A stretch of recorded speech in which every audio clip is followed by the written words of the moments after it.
Hey, this is Comic Picks by the Glick. And I'm your host, Jason Glick. Hey, how are you doing today, Jason? I'm good, John. Hey, you know what? What? Rob's not here. Oh, oh wow. Yeah, it's like I know I promised last time that it was going to be about like the Hellfire Gala, and Rob was going to be around to join us. But well, we're going to need a little bit more time to talk about to get ready for that, like before it happens. But in the meantime, I have something. All right. So, what are you going to talk about tonight? Hellfire Gala, or are you going to wait? No, it's like I got something I was actually going to talk about way back in July because, like, true story. Um, when I did a podcast about Black Widow comics, that was actually a last minute replacement for something because back back in July, I thought I had the last volume of Brian Michael Bendis's run on Superman. Turns out I was wrong. There was actually like one more volume of his collector's run on Action Comics, and well, it's like so it turns out that hey, I've got it now. The final volume of his Action Comics run and the final volume of his run in Superman in general. Awesome. With yeah. So so here it is, and it's basically a question of like, do a lot of little like, enjoyable moments like make for a make for an enjoyable run on a series, especially when you don't really feel like the overall like big picture of the series is really coherent and all. So that's my feeling about it. And it starts with like his like his 6 issue miniseries, The Man of Steel, which it's like when Bendis was jumped ship from Marvel to DC, it was a huge deal. So because Bendis had been working for Marvel for years, for the better part of a decade, and had created like several like outstanding hits like for the publisher, like from Ultimate Spider-Man to his Avengers run. It's like, and also some stuff that was that had some good ideas, but wasn't like on quite the same level. It's like his X-Men stories to like, to give one example, and maybe it was around like Guardians of the Galaxy as well. But it's like Bendis had always shown that he was capable of delivering a decent standard of quality, even if like it was start by the end of his tenure at Marvel, it's like it was starting to feel like maybe just maybe like his glory days are behind him. So, but still, like you kind of figure that Bendis was always going to be at Marvel, and he's just gonna like keep working his way through the like the closer's cast of characters to the point where he just didn't have anyone he wanted to work on. Period. Well, that didn't happen, and so we found out that hey, he's going to he was going to DC, and he's also going to take up residence on like on one it's big iconic superheroes like Superman, like Peter Tomasi and Dan Jurgens were in the middle of like their own runs on the character, like spinning out of the Rebirth, like in Rebirth event slash initiative, and Bendis was basically like kind of like displacing him because he figured hey it's Bendis, man, it's like he's coming to DC, he's going to do whatever the hell he wants, like to start, and so and DC let him have it. They gave him like six issue Man of Steel to set out his story, and it was it wasn't bad. It set up the idea of like, hey, it's like there's this big bad dude, Rogol Zar, who is it's like who may or may not have been responsible for the destruction of Krypton. It's like, and he's like so bad that he just like murdered everyone in Kandor because hey, it's like that's the kind of thing bad guys do, like when they want to like make an impression. And also when you realize that hey, it's like no one's ever going to do anything with Kandor in the first place, so why don't just kill him, just like show how bad this new villain is. So Man of Steel basically was basically there to show you what Bendis was going to do. And it was like Rogol Zar was the big introduction of the new villain. The idea that Lois Lane and his son and Superman's son John Kent were going to go out into space with his alternate universe version of his father, Jor-El, like so that John could learn to use his powers better. It's like, oh, and at the very end, it turns out that hey, like there were these fires being set like throughout Metropolis, and it turns out this one kid, said that, hey, I saw Superman, like, he was the one who was setting them.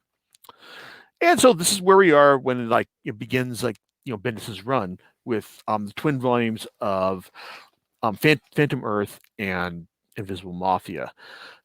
And interestingly enough, like rereading this, it actually becomes clear that like these like like these like these two titles he's writing, Action Comics and Superman, they're not really two sides of the same story. I mean, they'll make references to each other, but you don't necessarily need to read both of them, because Superman is basically like the big, like epic superhero stuff. It's basically like Superman fighting these galaxy and world-ending threats. Like this is like where you'll see him pick up the threat against Rogol Zar, and also like what's going on with his son.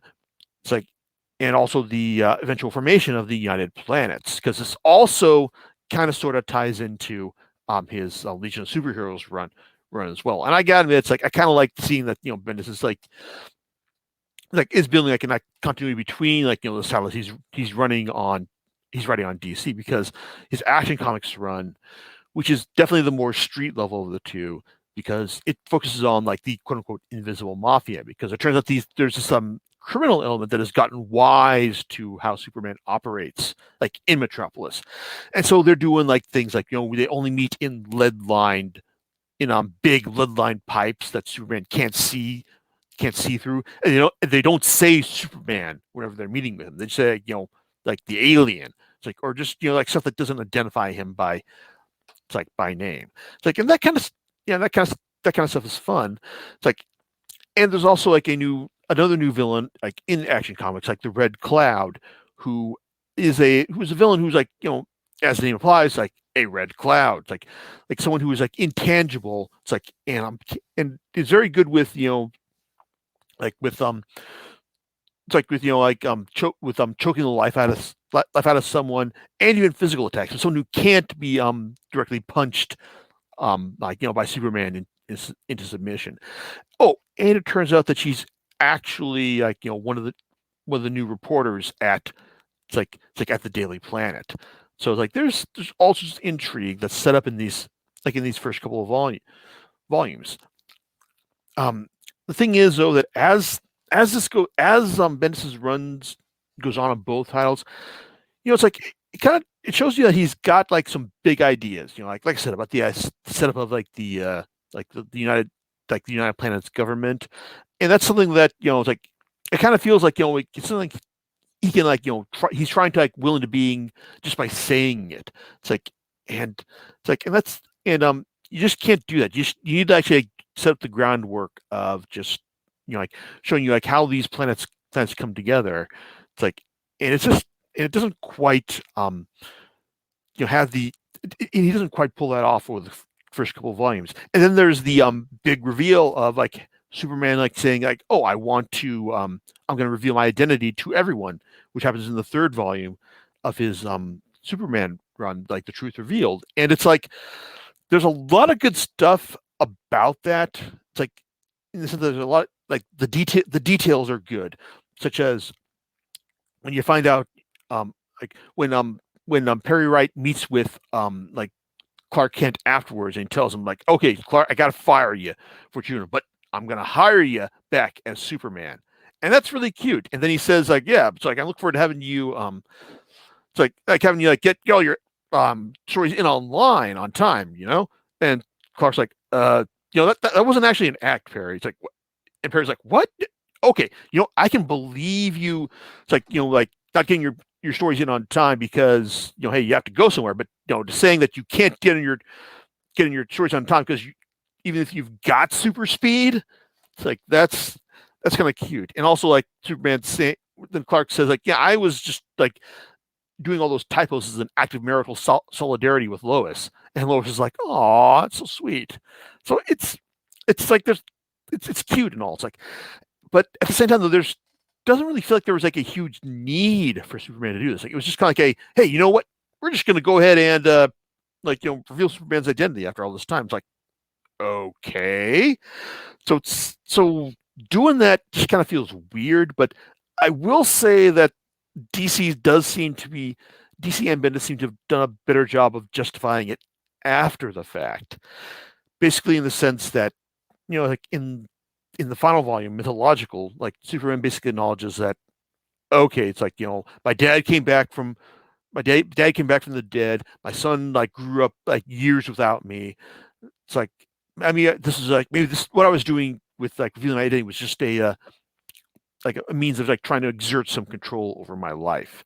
It's like, and so in terms of like, just finding it after the fact, that's cool and all. It's like, and also it turns out that hey, it turns out that Clark Kent is not going to be Superman for much longer because, well, his son John is assuming the mantle. It's like, and Superman is going to go and do other stuff like out in the cosmos. So so yeah, it's like seeing this as a kind of like a first step towards like Clark Kent not being Superman anymore, not being Superman anymore, but not being Superman just until it becomes commercially inviable for like for that setup to happen because we all know he'll be back at some point. I mean, it'd be interesting if the DC didn't bring him back as Superman at some point, but we all know he will because that's how things have gone in the past.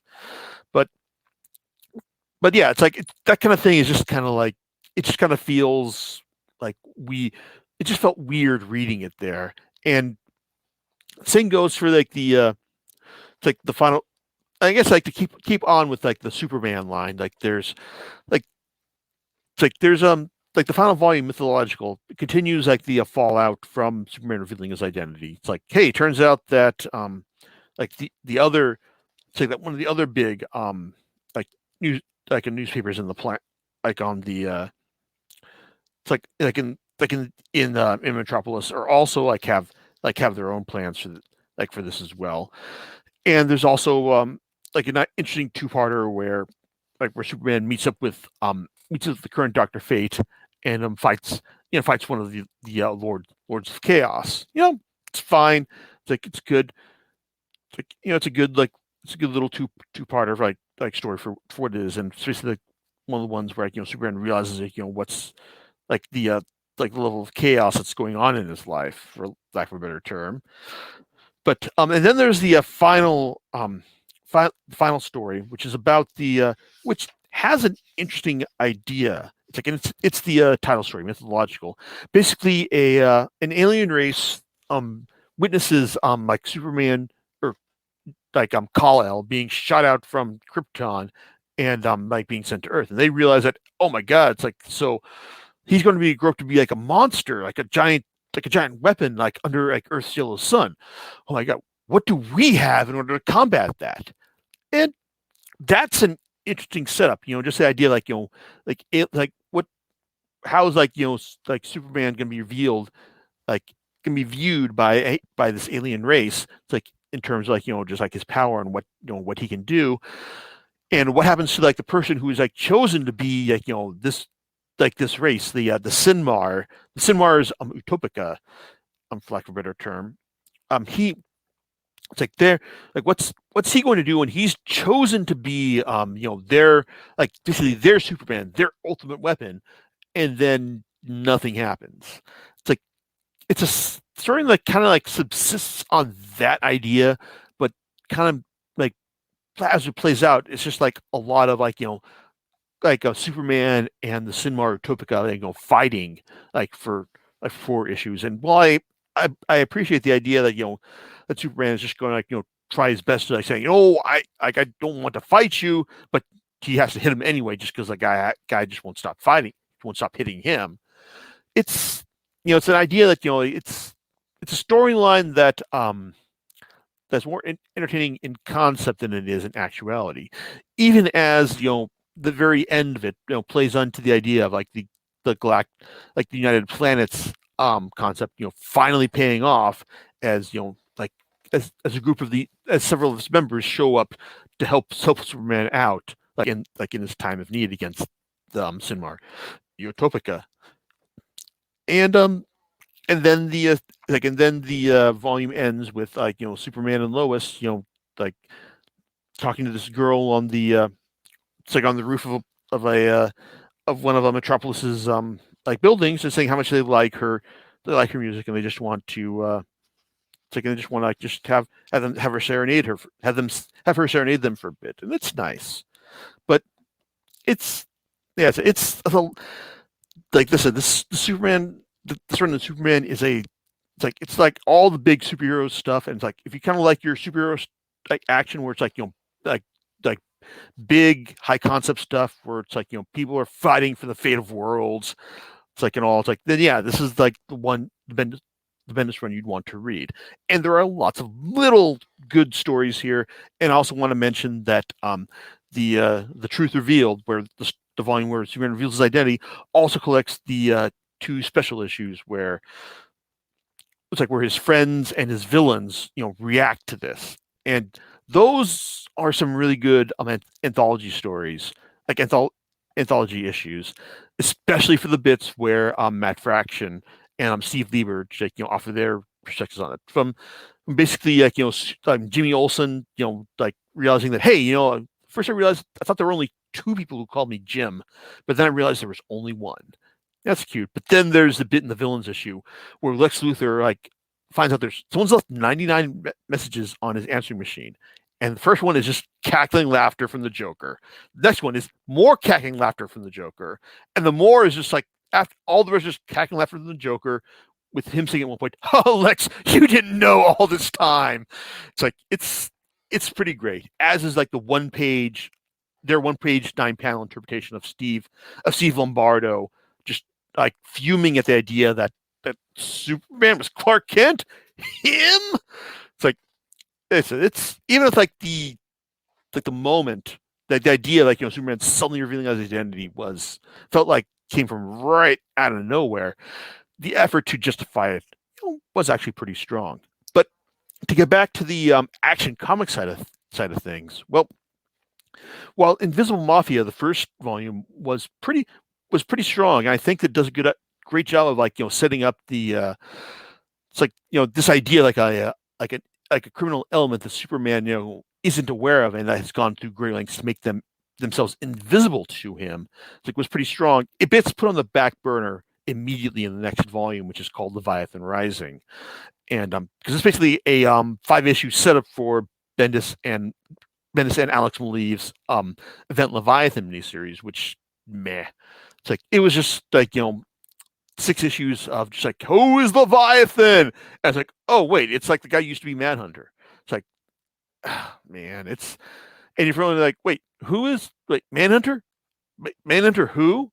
It's like interesting. Like, yeah, it's Mark Shaw, man. It's like Mark who? Yeah, it's like if you're like me and you just got to the end of that and you were like, huh? It's like, yeah, it's like that's all you need to know about it. I will say that the setup for this, like the idea of like all the um it's like the spy agencies in DC universe, like Checkmate, Leviathan, Spiral, like being the DEO being taken out is a cool idea. It's like the Leviathan Hunt is good setup for a series that ultimately doesn't deliver on things.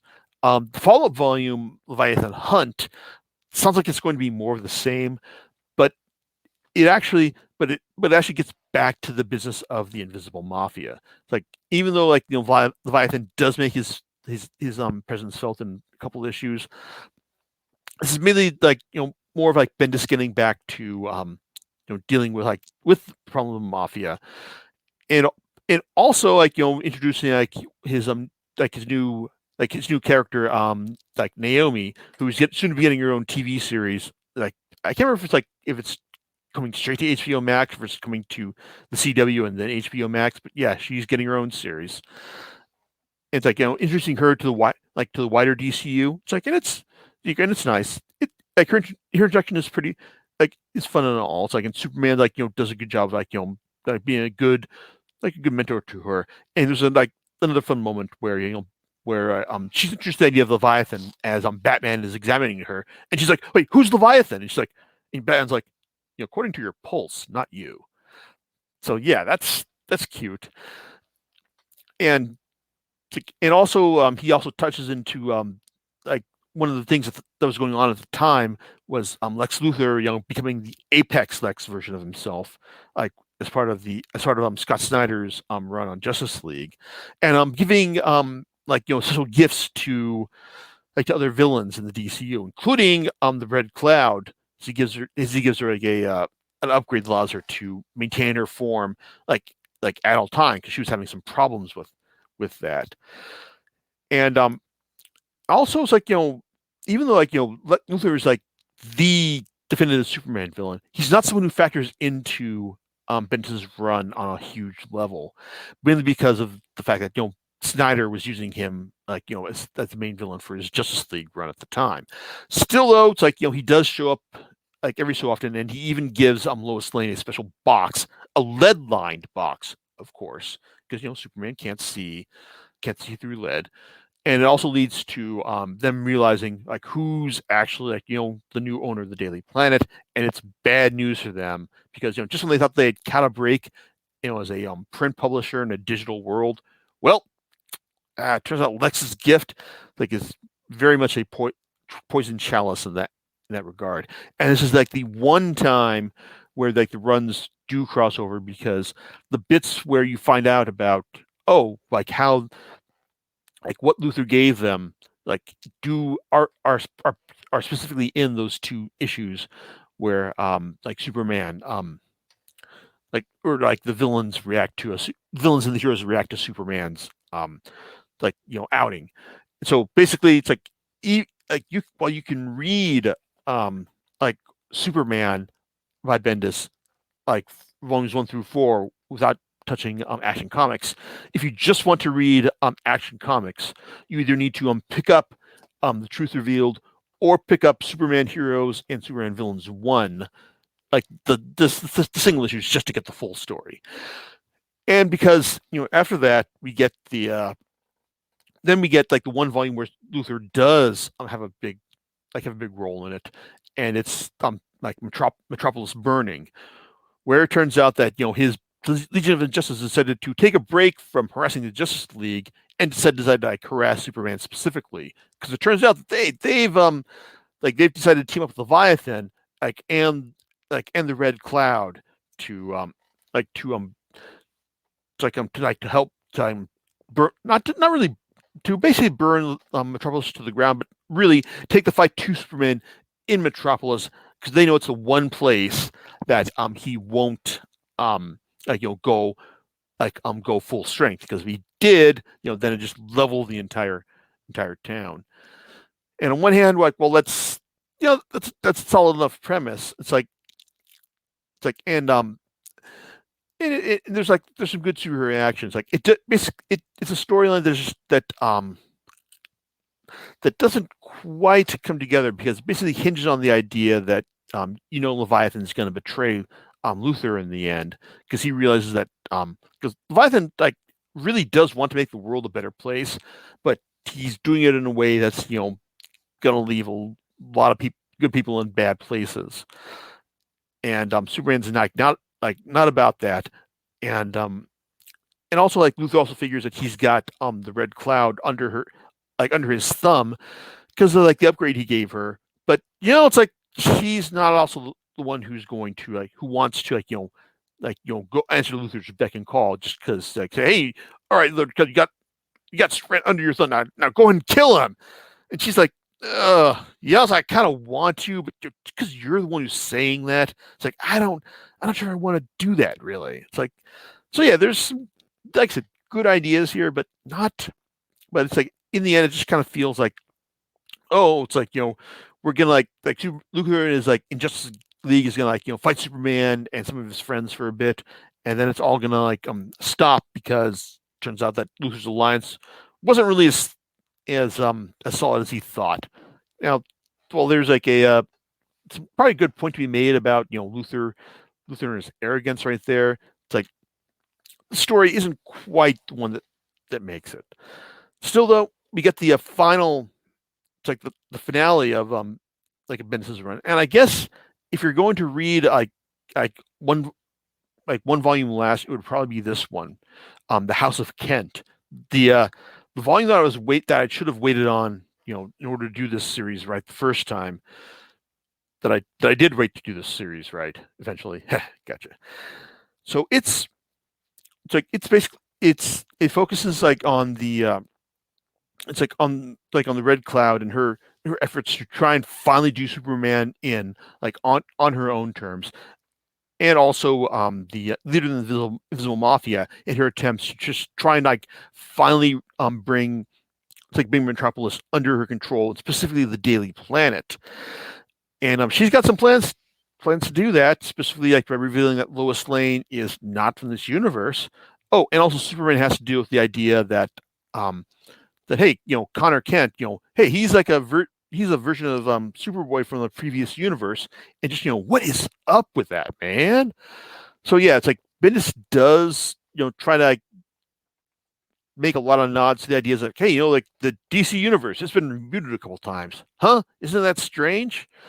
But it's really kind of like on the idea of like his like time is broken or the mutant revolution bits from the Marvel when he's working with the Marvel universe. It's like something that's fun to shout about and like make it seem like, hey, this is really important, but it doesn't actually come to a whole lot.